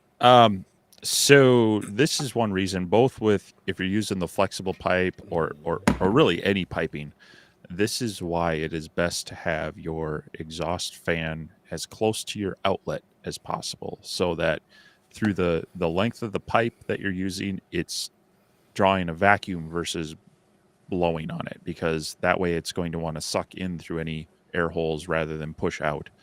So just one of those reasons that while it's great, the S1 and others have a fan at the source, everything on the other side of that fan is blowing out. It's adding pressure rather than suction. So if you're building your own enclosure, if you can put your exhaust fan as close to the outlet side of your wall or whatever, and then run your piping from there to your enclosure, you're going to have less air leaks that are pushing smoke out, because it's going to be more likely to be drawing air in through those pinholes and such. But yeah, using aluminum tape, even some silicone and such, you want to seal those up. Even some of those cheaper fans, the first 4-inch, I forget the brand, VivoSun or whatever. Yeah, I have one of them too. I had to electrical tape the thing that every seam on there up, because it was leaking pretty bad. But definitely something to look for in any of your setups is try to get those seams tightened up. So ET, you could technically just chop it off right there where that interior wall is that separates the top and bottom. If you just stopped it right there and just didn't put the bottom from here down, just didn't do this part, because there's a little table in there that the machine sets on, that's a good, 13 inches above the floor of the machine.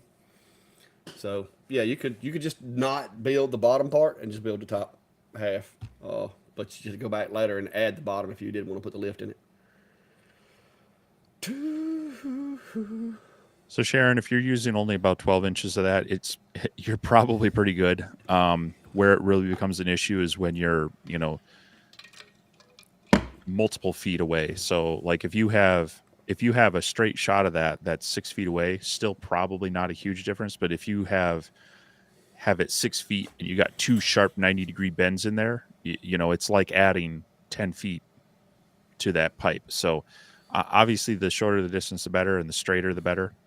But yeah, kind of like that 20-foot of pipe going over toward my door right there. Yeah, and that's where you're saying, you had to add that yeah, I had booster fan kind of thing. I had to put another fan at the end of it to keep it from being able to back up, because I am running it 20 foot in a 6 foot piece of pipe. The biggest killer is anything that's gonna, like a bend in it is gonna be your biggest killer. So being able to keep it as straight as possible and as smooth as possible. So I wouldn't have like 12 inches of it all bundled up. I would cut it to where it's 12 inches and stretched out so it's as smooth as possible. But at 12 inches, you're doing pretty good, where you're not going to have a lot of losses there. Yeah. Well, all right, guys, it's getting later. That's all, folks. My wife said I wouldn't make it till 9 o'clock, so I've got to make it to 9 o'clock just to prove her wrong. Wow. But yeah, if you hadn't already, guys, go hit them subscribes, likes, shares, all that good stuff. My content's been kind of non-existent for the past 5 to 7 days, but I hope to be able to come out here, and it may be in this capacity, sitting at the computer instead of walking around, but hopefully I can get some stuff put together. I do have the S1 video. I finished editing it a while ago. I think I've got all the links and everything that's got to go in it. So hopefully it'll be ready to go in the morning. So when you wake up tomorrow, there should be a little more information on the S1. I didn't go too in detail because I want to break it out over several videos. Today's video is only going to be about a 20-minute video. And it just basically is just a high flyover first impressions type thing. And then I want to do some more with XCS and some of the new features and stuff like that. But I want to do a video specifically on using this triangulation system with the S1, because that's going to take a little while to kind of, be thorough enough that I feel like people will understand it. But yeah, y'all keep them coming. The group's growing. We've went from, me and Steve and 20 of you guys to we've had close to 90 or more. At times we were over 100 in here. So y'all keep spreading the word about all the good information that Steve's got for you and the entertainment that I provide.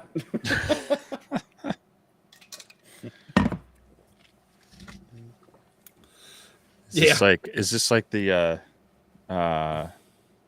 what was that show? It was the Red whatever. If they don't find you handsome, they at least find you handy. Yeah. Yeah, if you don't find me informative, at least find me entertaining. Yeah. That's what I mean, as long as it's something. Entertaining, amusing. I don't even care if you get on there and just comment that I talk too much like the rest of these folks do. That's cool. Like, the surprise! You're like, they're not, you think you're the first person who's told me that. Yes. Red Green Show. There we go. Yeah. I don't know if they have that down where you're from, but that was don't know about that. You might enjoy it. Well, welcome aboard from Augusta, Georgia. I know where that's at. Steve, I think Steve knows where that's at too. Oh yeah. Yep. Hey, I appreciate you right there. Hang on. There you go, Rob. Appreciate you. Appreciate you there. As I say, I'm not sure Who's who's his playing favorite? Sunday Night Football, but obviously we're better than that for some of you. Yeah.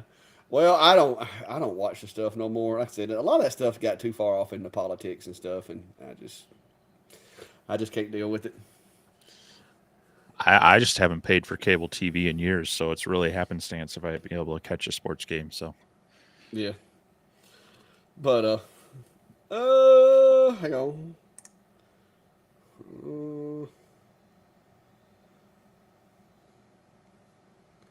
No, with the Glock magazines, you're not going to get a bunch of color. At least I didn't with a diode. It's more of a. It looks like an engraving, like it doesn't add color or anything to it.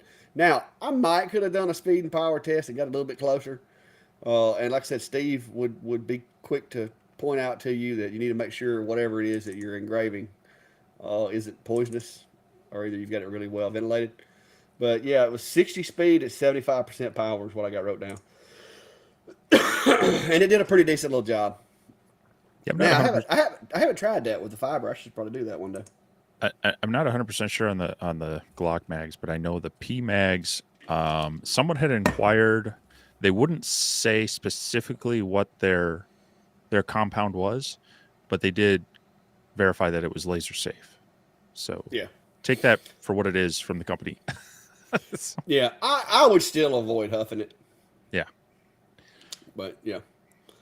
Now, Klein, I think one of these days we need a true to life cameo on the Dude, show. I have tried to get him to come over here, and I told him I'll sit you up a chair right here. I got a stool right over there he can use, and I have told him I will sit you up a chair right there, and he might have to bring his own headphones.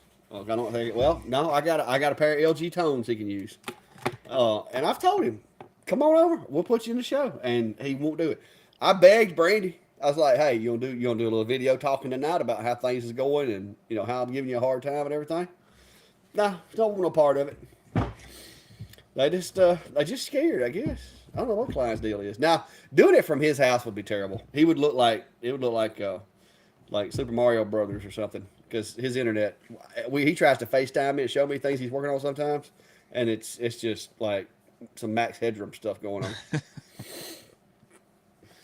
But I'm gonna get him over here one of these days. I'm gonna get Brandy in front of the camera one day and just make her sit down and talk. Well, she did you guys did the Christmas idea video. She's done Yeah, a couple of them with you. yeah. That was because it was her idea, so that was easy. That was an easy sale on that I think then you just need to listen to your wife more often. Then she'll be on video. one. She says that's because I'm medicated. John, yes and no. Certain colors you will need to definitely make drastic changes to your power settings, but the darker colors like black and deep reds, deep greens, a lot of those will run about the same. But as always, like I told Klein the other night when he called me wanting a power setting, it's best to test. That rhymes, guys. It's best to test it. So a speed and power test is your friend. I know sometimes you just have to guess at it, but when you do, just be prepared. It could be a costly mistake if you try to guess and get it wrong. All right. It's on record right Uh-oh. here. He has It's on committed. record. Hey, he is committed to coming. Woo! We'll see if he shows up. Yeah. Yeah, Sharon. A client says he's gonna come, so we'll see. We'll see if he shows up. Uh, yeah. I know. She would take it over if she could. She's out here. I got a picture. I got a picture of it the other day. I was broke down, handicapped, sitting in my chair over here, not being able to do nothing but supervise. I took a picture. I was going to do a post that I finally got promoted to supervisor at the Clack Shack because I was having to sit in the chair and she was over here finishing some stuff for me, but I was having to kind of, coach her on where to do what and what to use because I couldn't pick up anything over 10 pounds and my stove covers weigh more than 10 pounds. So I didn't want a chance having to redo this surgery. So I just sat over here and was the supervisor that day. So, but yeah, she's bailed me out. She come in here and made these name tags for May May. and got them put away. I mean, I did help stick the little sticky backs on them and stuff, but she come in here and yeah, supervise. That's what I was doing. I was supervising, making sure you're doing it right. Yeah, I was thinking you were going to say that she was out there by herself doing your orders while you were in, No, I got a picture. I got a picture. Hang on, I'll show you a picture I got. because Where's I that would at? I would have figured she's just been out there with a tape measure, No, I figuring out guess I where she's going deleted to it move because everything around. now she did to say something about the brandy barn, and I Yeah. told her she better hush up with that. She'd been listening to Brian too much because she started talking about the brandy barn or something. I was like, but yeah. But she didn't know where everything was though. I had to tell her where stuff was because I told her she would stay out here a little bit more. She'd know where everything was. Well, you know how it goes sometimes. When you got an underperforming employee, sometimes you just got to promote them out of that job and let others do the work. Yeah, yeah. She done good. She's helped me out a lot. I mean, especially like, dude, things that you take for granted, such as putting your socks on. Do you know how hard that is if you can't bend over? Do that yourself. Well, you got I mean, you seriously, got that's challenging. your your Crocs that Yeah, but you got to have socks, and it's hard isn't to that work. like wearing socks with socks with sandals? Isn't that kind of Hey, like a no no, I a faux can't pas? help it. I can't help it. My toes was cold because it's been kind of cool, and these are the only shoes I got that I can get in and out of without hurting myself. So I am wearing jogging pants, a Flat Shack t-shirt, socks, and Crocs, baby. I am officially rocking the every other 60-something-year-old retired dude's clothes. You know what I mean? So yeah, but she's right. She is the best help I've got. Tried talking her into it, Sharon. She ain't quite there yet. But I told her if she'd start a channel, we could probably get her up to 1,000 subscribers kind of quick, and then she could like do her own thing over there. But she's busy right now, taking care of me and helping take care of the kids and working and everything. So I ain't gonna ask her to carry too much more weight. She supports me so that I can come hang out with you guys currently. But now when she retires, it may be a different story. One day a week, it may be her video that y'all watching while I'm out, like, goofing off. All right, about 15 more minutes, guys. We're gonna have to wrap it up. Yeah, Brian, I think we could do it, kind of quick. If I had to, I even told her if I had to, I would put on like a cheerleader outfit and do like a routine or something for her to try to get that watch time. I think I could get some views if I did that. Yeah, well, okay, that might drive some unsubscribes, man.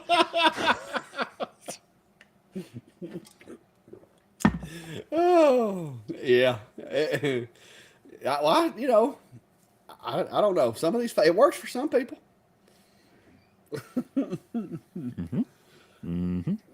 Hey, Yeah, I've given you some tips on your thumbnails and channels. yeah, I've sent you those over. yeah. The Brandy Barn and Weird Husband channel. Golly, easy, Brian. I'm sitting right here, man. Oh, but yeah, it's like I said, it's been a blessing, and I was afraid that I wasn't gonna be able to get back out here at all. But Brandy's like, "Are you still gonna do the live?" I'm like, "If humanly possible, I am." But I may have to tap out or I may not. But luckily, past 2 days, it seems that a lot of the soreness has healed up, and it's getting a little easier to sit. Now, sometimes I have to stand up to kind of stretch. The doctor told me, don't stay sitting too long. Move and move around and try to keep my mobility going, but don't do anything that hurts. If it hurts, don't do it. Which is that's a self-correcting thing when it's your lower back. If you do something that hurts, typically you're not gonna you're not gonna do it again. So Yeah, isn't that the typical doctor? It hurts when I do this, so don't do that. yeah, I mean that's what it said that on my paperwork. If it hurts when you do it, don't do it. But if it doesn't hurt, do it. Like, okay. Yeah. But they're claiming within 2 weeks I should be seeing some semblance of normalcy as far as pain threshold and mobility and stuff. And I'm just now fixing. Tomorrow will be a full week since my surgery, so we'll see how it goes. Jim, I'm just going to get me like some kind of little cart with a jack or something on it, so I can just lift things with it. I'm telling you, I am done with back trouble if I can help it. I no, thank you. I don't want no more of it. Well, let me put it to you this, Brian. I had a kidney stone last year that hit me. And basically, it went all the way around and dropped off in my bladder. And if anybody's ever had a kidney stone and had to endure the pain from it going from your kidney around to your bladder, that's no joke. But if you told me that you would take my leg pain that I was having away, if I would just endure one kidney stone every morning, I'd have took you up on that deal. Because the pain from the kidney stone was probably more intense, but it kind of went and came. Like it would go and it would come. It would go and it would come. The pain in my leg was like volume on max from the time I woke up to the time I went to sleep, and even when I was at sleep. Nerve pain is no joke. The doctor said that my sciatic nerve was extremely pinched and extremely inflamed, but once he redid whatever he did with that disc, he said that should have fixed all that, but it's going to take a couple, 3 or 4 weeks for the leg pain to totally go away. But yeah, that was a pain. I'm not going to sit here and say I've never had a baby, but I know people that have had babies and have had kidney stones that said they'd rather have another baby. and I have had a kidney stone, and I'll tell you, that was really, really painful and really, really just sick, pity your stomach feeling for 4 or 5 hours. But then it was over. It was gone. Whereas that leg pain was constant every day, all day. Just, ugh. Honey won't think about it. Yeah. Yeah. I've had some intermittent sciatic pain where it was shooting down my leg like that. Luckily, it didn't. It was short lived and didn't require surgery. But I can't imagine having that just compounding day after day after day. So I'm glad they were able to fix that for you, and hopefully that, like you say, in a couple of weeks you'll be much more mobile.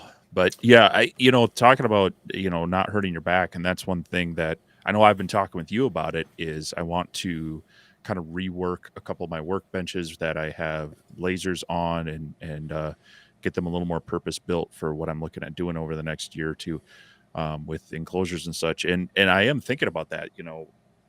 Sitting height versus standing height. What am I doing the most? I don't want to be bending over constantly while working on these. Being a taller person, I end up bending over for day-to-day activities, just like doing the dishes or whatnot. You're constantly bending over. So if I can eliminate that some in my workshop area, where it can be a lot of in and out of the machine and such. It might not work for other people. They might need a step stool in cases, but it's going to help me, not be hurting myself doing my hobby. And that's something to consider, even if you're young and you don't feel pain. It will catch up with you. Ergonomics are a thing. So. Yeah. Johnny, like I said, only time will tell for sure if any of my stuff's going to be long lasting, but the doctor sounded pretty optimistic, but they didn't realize the thing had ruptured until they got in there. They were thinking that I just had a bulge and they were going to trim around the bulge and sew me up. But when I got in there, it was actually had already ruptured. So basically there was no cushion between those two vertebrae. It was just sitting there, just squishing it. And so I don't even know exactly what they did to repair it, but everything I've read says that they probably went in and put some type of a bushing, more or less, for lack of a better term, in there as a replacement for that disc. But I plan on letting them tell me what they did my next checkup, see if I got any more metal parts in me, because I'm already part robot in my face. I don't know if they used metal or You know, I'd be really cool if it was either a laser surgery and they put a 3D printed piece in my back. That'd be cool. But we'll see. We'll see how it goes on. Yeah, yeah, Brian. Hey, they may have. They had a lot of stuff hanging over the top of that table when they put me on. I know that. There's no telling what they had in there. There's probably a really cool laser in there somewhere. But Yep. yeah, I'm hoping I don't have any long term damage. I've heard people saying that their foot tingled for another year after the surgery and stuff like that. But mine seems to be subsiding. We'll keep our fingers crossed and keep it in my prayers that it is temporary. But anyway, guys, it's 150. Seems like everybody's about getting ready to pack it up, take it on in anyway. So unless y'all got any last minute before the buzzer questions, y'all, we finna wrap it up. Yeah. Well. So yeah, you probably won't be doing the shows for a while. The in-person shows like that you did last year. I'm guessing with this. It's going to depend on my recovery. Yeah. Now, I'm not going to say I won't be there. I may not be dragging that heavy clack shack around, but I will probably still be at some of our local events. I missed the last one that they had because it was right after my surgery, and there was no way I was going over there that day. But we've got some more events coming up downtown that hopefully I will be able to get to. If everything goes as well as the paperwork says it should, sometime next week I ought to be getting to where I can walk normally without having to modify my treads. Because right now I have to modify the way I walk just a little bit because there's that one spot where if I put pressure there, it hurts real bad. Yes, Brian, I have been drugged up pretty much for the past 3.5 weeks. Yes. Well, you mentioned 150 as in the hour 50 mark, but it was also at 8:50 in the central time period. So I think you've got people wondering about your. Oh, But yeah. so Hour and 50 is what I'm yeah, talking about there. at Guys. least that's what we're gonna go with. And so yeah, I don't know if I'll be attending as a vendor or not, but the local makerspace in town does host some events where they both sell and also kind of have gatherings and such. And so I'm kind of keeping an eye on some of those. I don't know that I'll be doing anything as big as the woodworking expo for over the winter and such, but always keeping an eye out on some of that stuff. Got a question? Yeah, about the IR module, which I have no idea. I've never used that thing. Oh, have you? Uh, I haven't added an IR module to a gantry laser. However, I'm in discussions with the company about maybe getting one. Says all the squares were angled on a tumbler. That sounds like it just wasn't. Maybe it wasn't on the center of the tumbler, or the rotary didn't do its job. Yeah, I mean, it shouldn't change the mechanics unless something gets misaligned. Yeah, I would say double check your. Make sure the rotary's engaged if you're using it in XCS or whatever. Make sure the rotary's engaged properly. If you're doing it in light burn, make sure your steps per rotation are set correctly, and make sure it was centered. Here's a quick one: D1 Pro 20 or an Acer Pro 35? The V35 or P, the new L35. I love my V35. I've got an Acer L24 over there. If it ever fired back up, I'd use it a little bit, but it DRT'd on me. So I can't really speak to long term about the Acer. It worked well for a little while, but now my P20 and my V35 jam up machines. Yeah, I mean, I like my D1 Pro 20 watt. I think it's a very good mid-range laser. It performs well for me. I try to keep it clean as far as the lens and whatnot. And my biggest gripe with it is their their homing switches, their inductive switches. The gantry and the cabling just gets a little tight. That if you don't have everything snug down, it won't trigger the limit switch before it's kind of hitting up against the cabling. So you got to watch that. But I mean, the other thing to consider is 20 watt over 35 watt. You know, if you're doing a lot of cutting, then that 35 is definitely going to help you out some. Either one, I think, are really nice machines. So, you know, find the best deal and jump on it. I think you'd be happy with either one. So, yeah, Brian, Mark did come and talk to me a bit for both about lasers, but also about maybe coming and talking to the CNC group at some point. And that might be fun. I'd have to kind of figure out more what their group would be interested in, and I'd love to come up and just kind of check out the group sometime. It's at the Burnsville Rockler during from what I understand, during the nice months of the year, but maybe during winter it goes virtual online. So Yeah. Either way, that's kind of my local Burnsville. That's my local Rockler. It's basically just an hour away. I love going up there and such. So I'd love to come and hang out and maybe talk lasers with that group sometime. Yeah. I've actually got another hookup on places to get with some of my gear too. I talked to the football coach at my kid's school, and he's very open to the idea of me letting them have a piece of equipment to use in an ag shop. But he said I'm going to have to come show them how to use it.